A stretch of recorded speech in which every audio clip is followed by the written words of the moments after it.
good, YouTube? Today we checking out the kids who hacked the CIA.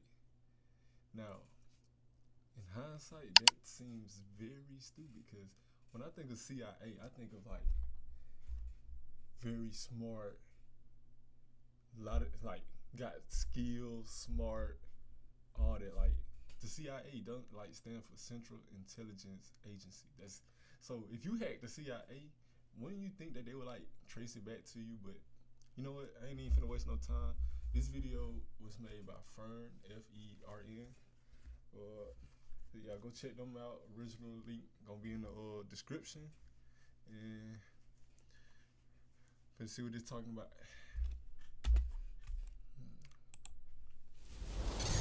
It's October 2015, a chilly day in autumn. John Brennan receives a weird phone call. It seems to be coming from a stranger. He hesitates a second, then picks up. Hello? John Brennan? Who is this? You're a f***ing loser. If John Brennan hadn't been John Brennan, this might have looked like an ordinary prank call. But John Brennan happens to be one of the most powerful men on Earth, the head of the CIA. Who is this? How did you get this number? It was so f***ing easy, bro. You're such a d***. What do you want? I don't want anything. I already f***ing own you. How much do you want? We want $5 trillion. The US government will classify this call as part of a larger Yeah, they gotta be kids. $5 trillion. Like, what? I wouldn't even want that much money in my possession to begin with. I don't care if I work for CIA, FBI, none of that. I don't even want $5 trillion. That is crazy, absurd. Conspiracy of identity theft, harassment of government officials, and cyber terrorism. The caller will pay a heavy price for this moment of trollish glory. Why are you doing this? We want you to stop bombing the Middle East. Across the Atlantic, in a house in the West Midlands of England, a 15-year-old kid in his room, the phone still in his hand. He can't believe what he just did. He calls himself Cracker, and he loves to smoke weed. In fact, he's high right now. He's also the leader of Crackers with Attitude. He and his companions terrorized and embarrassed the US security apparatus to a near incomparable degree. They leaked the personal data of police officers, FBI agents, and DOJ officials. They hand-delivered top-secret documents to Julian Assange. Some of the most publicized hacktivism attributed to Anonymous. They call themselves Anonymous. Yeah, it was actually them. In part for the lulz. And this is their story. This was political. Teenager Cyber attacks. hijacked the computers of several US intelligence and Started a security collective called Crackers with Attitude. Crackers with Attitude. CWA, man. But like, I would be so scared to do something like that. Like, you're hacking the CIA, some of the most powerful people in the world. Some of the most powerful, skilled, intelligent people in the world. Like, nah, couldn't do that. That's crazy. 2008 in Virginia, a different kid who only calls himself Default. He's a pretty typical American teenager. He loves soccer, video games, and his dog. He often clashes with his father, who works in the government. At some point, Default starts cheating in his video games. This gives him the first taste of using computers to do things that you're not supposed to. Exciting, powerful things. He starts learning all that he can about how computers work and how to get them to bend to your will. 2008 was an exciting time to get into hacking. The decentralized hacktivist group Anonymous was in its heyday. If you managed to get into their secret chats, you got a front-seat view of their actions. Anonymous is one of the biggest online vigilante groups. Members hack into companies and governments. Now a worldwide and widely recognized hacking group. Hackers with the group Anonymous. Citizens of the world. We have seen the erosion of due process. A cyber war. Anonymous. Anonymous has struck again. Young Default is fascinated. Anonymous embodies an exciting spirit of freedom through chaos. They showed how you could force the whole world to pay attention without you having to leave your bedroom.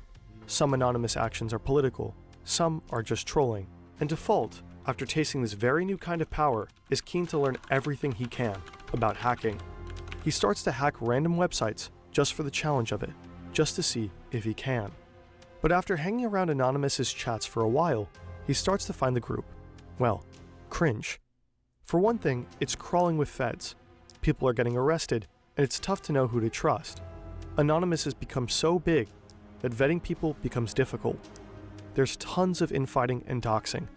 Since it's the only hacktivist group most media outlets know about, Anonymous keeps getting credited for the work of other, often more sophisticated hackers.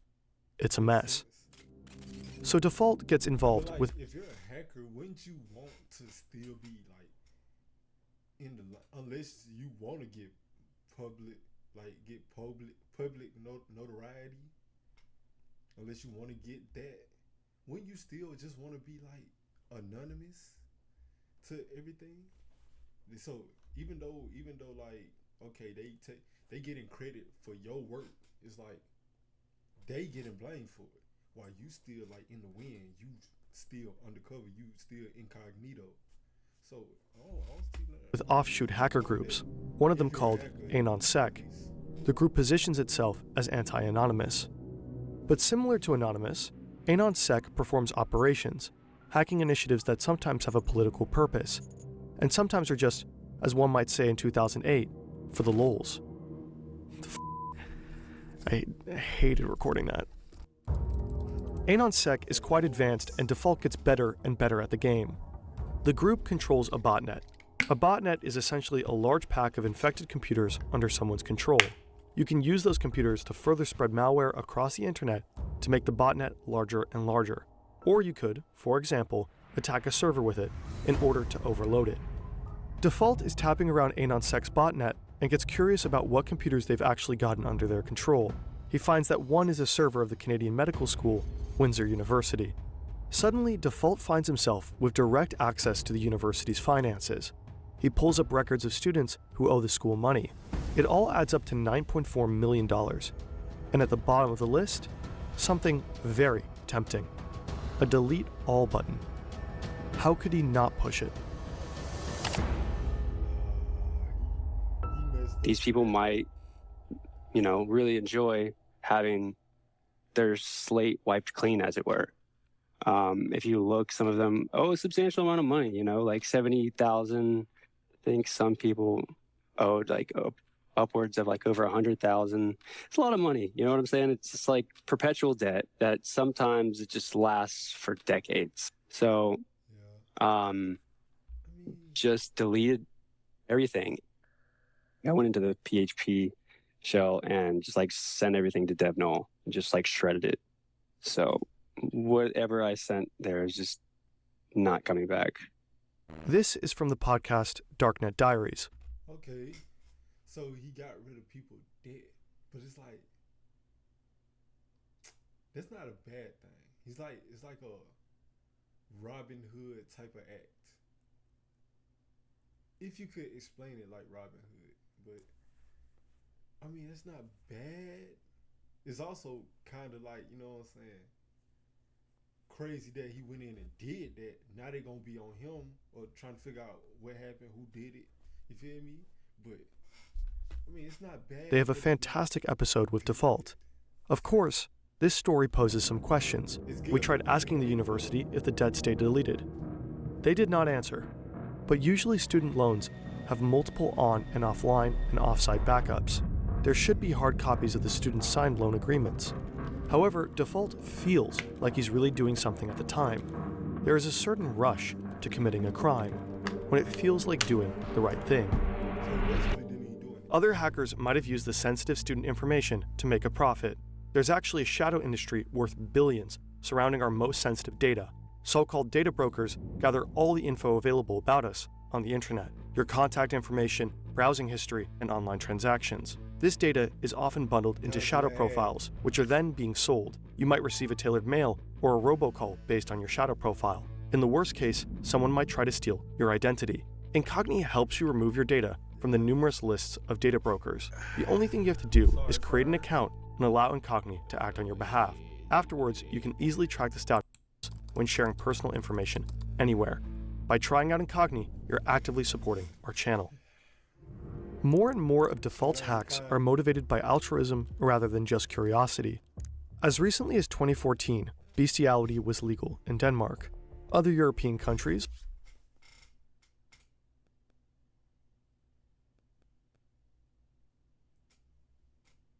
Bestiality. Amazingly, the Danes, Finns, Hungarians, and Swedes, I'm guessing, currently says it's legal to have sex with animals as long as the animal are not hurt. But what?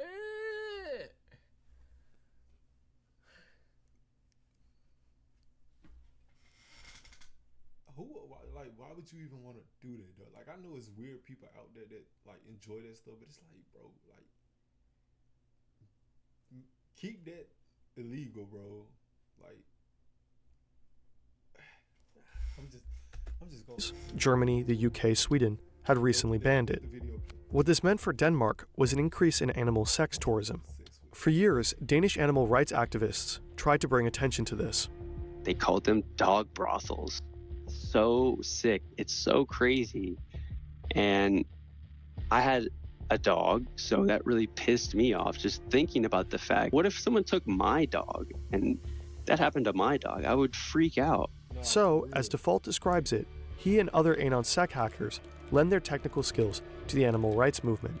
So I think we took down the official Denmark government website, and then we actually defaced it, and said, did you know that your government allows bestiality?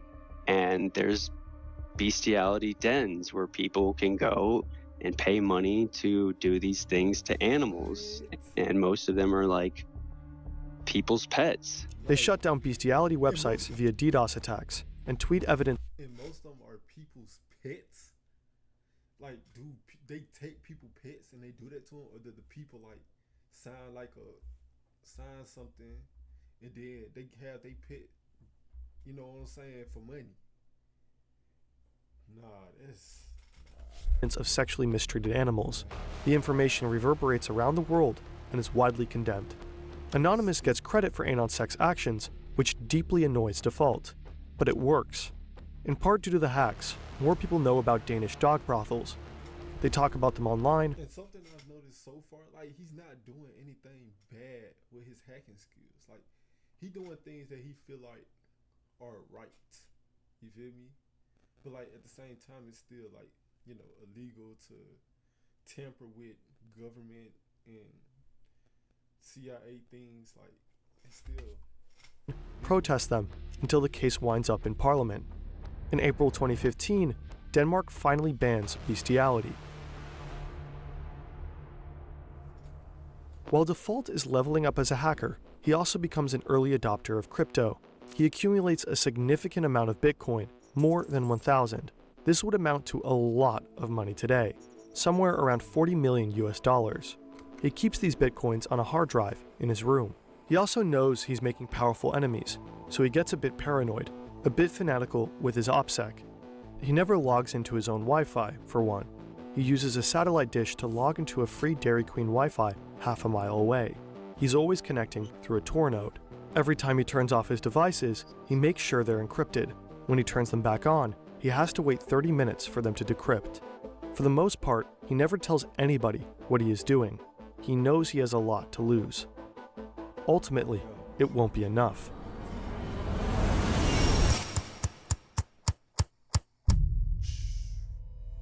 Back in May 2013, a 29-year-old US intelligence contractor also has a lot to lose. He has his own home in Honolulu, a loving girlfriend, and a salary of over $200,000 per year. But he's discovered a huge secret, and it's too big. I feel like Honolulu is like a place where you just, you know what I'm saying, you go to like have vacation. People, and you gotta understand, like, people actually live in Hawaii. Like, when I think about it, it's like people actually live there. That's crazy. Like, that's crazy to think about, because it's like, when I think of Hawaii, I think about, okay, vacation spot. But like, people actually live there. Like, they day-to-day life is in Hawaii. That's crazy. big to keep. The US government has the ability to spy on pretty much any man, woman, child on Earth who has come into contact with a computer. And this contractor, unwittingly, has helped make that technology possible. He's haunted by this information and horrified that his government is violating its public civil rights so egregiously. He knows that revealing this information to anyone, a lawyer, a judge, or even Congress, would be committing felonies so severe that he would spend a lifetime in prison. He's worried he'll never see his family again, and he doesn't know what consequences they'll encounter if he blows the whistle. But he has to do it. He's been quietly collecting evidence of this secret for a while, and he's just downloaded the last documents. He tells his employer, the US government, that he needs a couple of weeks off to manage his epilepsy. This buys him a bit of time to leave the country without arousing suspicion. He chooses Hong Kong because he views it as a bastion of free speech. He believes it's one of the few places in the world that could and would protect him from the wrath of the US government. There he meets journalists Laura Poitras and Glenn Greenwald and delivers evidence of what used to be waved off as a conspiracy theory. And so Edward Snowden becomes one of the most important whistleblowers of our modern time. Snowden's revelations scandalize the world and spark a long overdue debate about individual privacy versus national security. He inspires many young Americans like Default to take a good hard look at how their government functions. Default doesn't want to sit around and let surveillance happen to him. He wants high-ranking intelligence officials to know what it feels like to be spied upon, to have their private information stored and distributed, and to have it used against them. This is when he teams up with the Crackers with Attitude, founded by Kraka, the kid who's always high. The kid is always high. Leicestershire, England, 2015. In a housing estate on the outskirts of a sleepy former mining town, there's not a lot to do except get high or go online. In the case of 15-year-old Kraka, he spends his time doing both. He's angry about corruption, about surveillance, but in particular about the US's involvement in the Middle East. He becomes especially focused on Palestine and sees the US as directly responsible for death and suffering in Gaza. He decides to do something about it. This was political. We heard he was really angry about US foreign policy. So he started a collective called Crackers with Attitude, and then he hacked into sensitive documents online. One of his first victims is James Clapper, then the National Director of Intelligence of the Obama administration. Clapper, one of the highest-ranking members of the intelligence community, had his phone number and address waiting to be found with just one Google search. This provides Kraka with enough information to hack into his email. He posts proof of it on Twitter, which catches Default's attention. Kraka then gets the phone calls to Clapper's house phone rerouted to the Free Palestine movement. Default tweets his respect to Kraka, and the two start chatting. Edward Snowden himself has given James Clapper a very special shout-out in an interview with the German broadcaster ARD. Unfortunately, that interview was blocked from US and German television networks. Apparently, the video is immediately taken down every time it's posted on YouTube, so we'll only show the quotes visually. I would say sort of the breaking point is seeing the Director of National Intelligence, James Clapper, directly lie under oath to Congress. What we do not do is spy unlawfully on Americans, or for that matter, spy indiscriminately on the citizens of any country. We only spy for valid foreign intelligence purposes as authorized by law, with multiple layers of oversight to ensure we don't abuse our authorities. Kraka and Default are livid.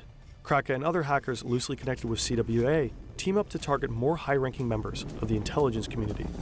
They want to embarrass them and to show them that they aren't as powerful as they think they are. At the top of their list is John Brennan, head of the CIA.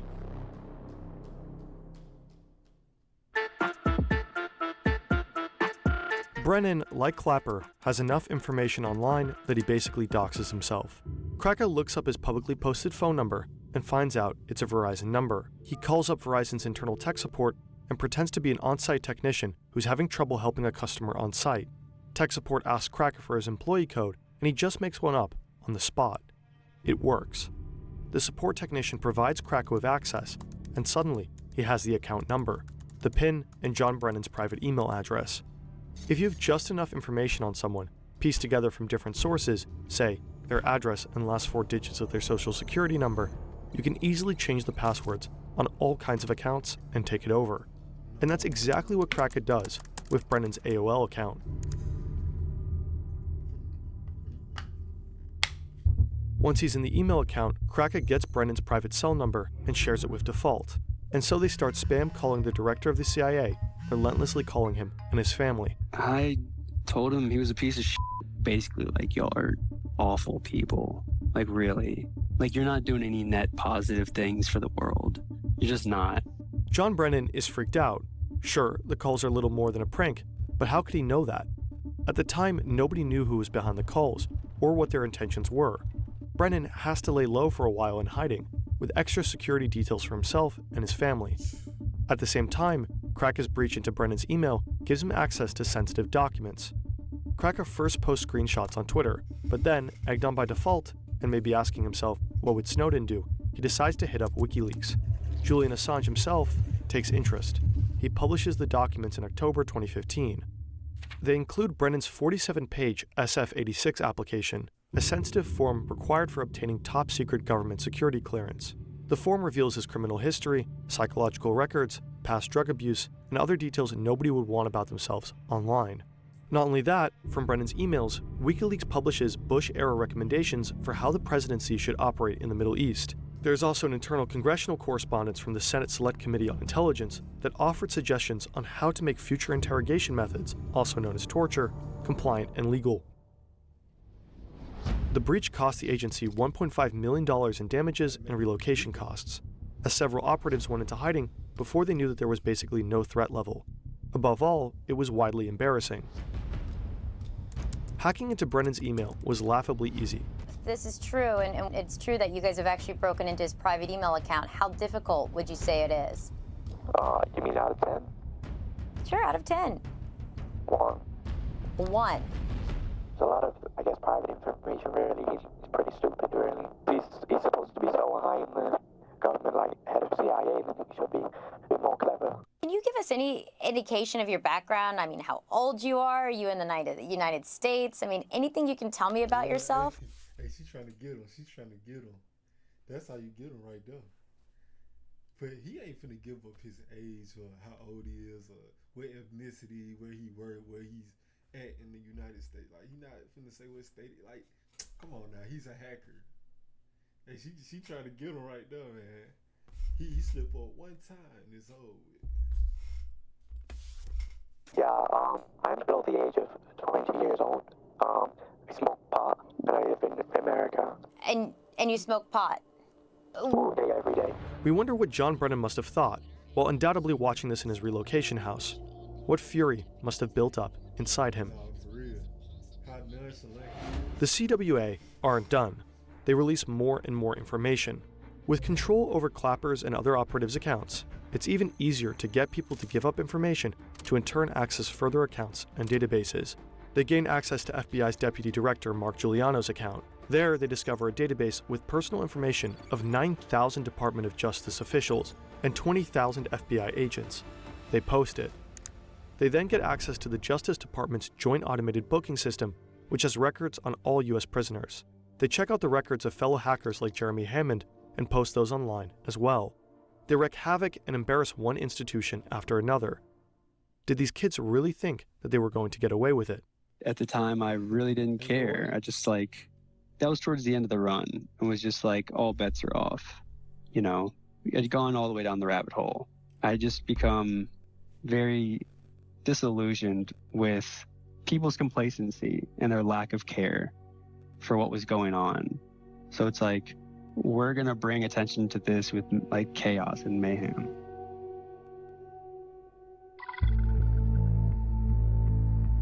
Kraka knows his actions have poked a very big bear. He knows there will be consequences. He just doesn't know what they'll exactly be.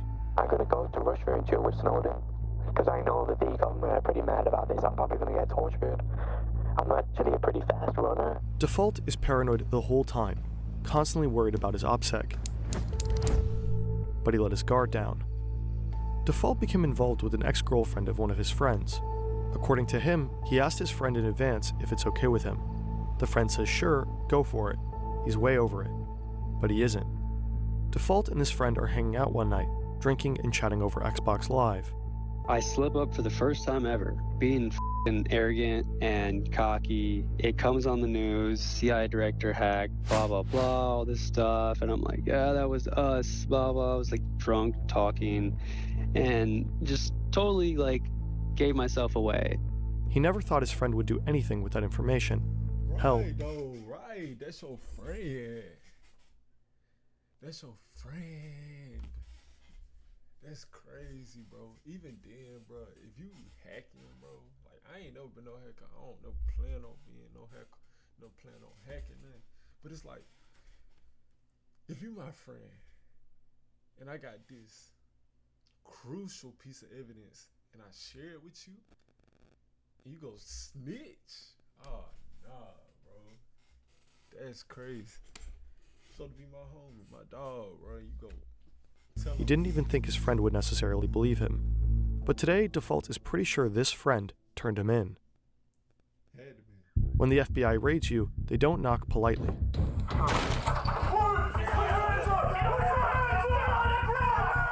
FBI agents... I'm sorry. That gotta be some of the scariest shit you could ever go through. You just, you hear your donkey. Boom! Then, get out on the ground, get out on the ground.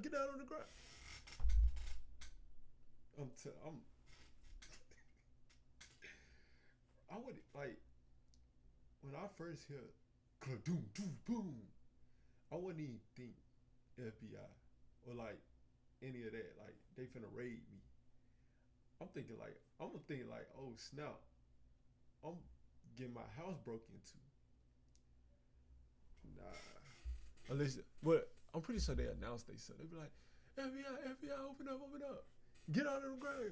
But nah, that gotta be some scary stuff. Enter Default's room, just as his computer finishes decrypting. They are pointing assault rifles in his face. They drag him out of his room, flash copy his hard drive before it re-encrypts, and seize all of his equipment. Default knows he's finished, but the worst part, watching the agents carry off his hard drive. The hard drive with nearly 1,000 Bitcoin. He blacks out. Kraka, too, gets raided by the British police forces, and his computers are confiscated.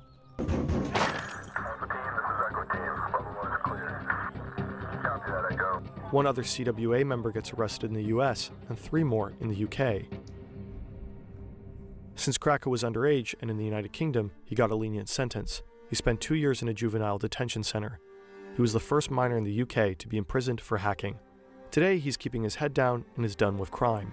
He just wants to make a career in cybersecurity and move on with his life. He did not want to give us an interview. Default, even though he was less involved, paid a much higher price. He went straight to federal prison with a 5-year sentence. He had to pay $145,000 in restitution, and due to COVID regulations, spent a significant amount of that time in solitary confinement. While pleading in court, he said, "I thought what I was doing was right in terms of political justice, but 2 years later, I realized I was completely wrong." Snowden, too, didn't have a relaxed time fighting asylum in Russia. Shortly after his leak, intelligence officials publicly fantasized about killing him.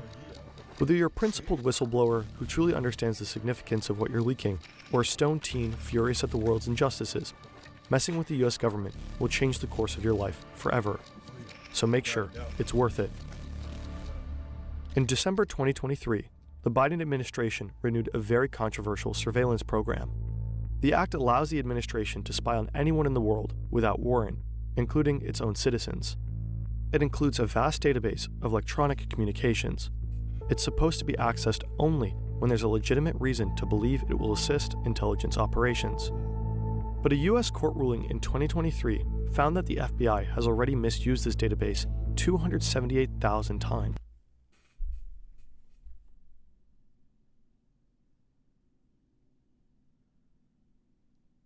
Like, now could you even fault the kids for like doing what they were doing? Cause that's a crazy number. Alright, but 278, it's a crazy number. 278,000 times? Like, what are they doing to you for 278,000 times? That type of power, oh man. They don't need need that type of Unlawful searches were particularly rampant between 2016 and 2020. They've snooped in the private communications of donors to various congressional candidates. They've been watching suspected January 6 rioters, and they've also been surveilling Black Lives Matter protesters. Maybe they're even surveilling us. Yeah.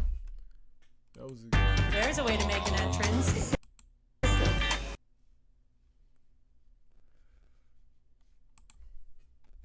But yeah, that was good. That was good.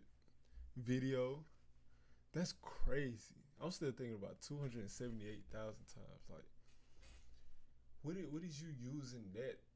Why is you using 278,000 times? This is very unfair. No privacy. You just in people's shit for no reason. But that was a good video. Make sure y'all like, comment, subscribe. Go check out Fern channel. He be making good content. Yeah. I see you guys in the next video.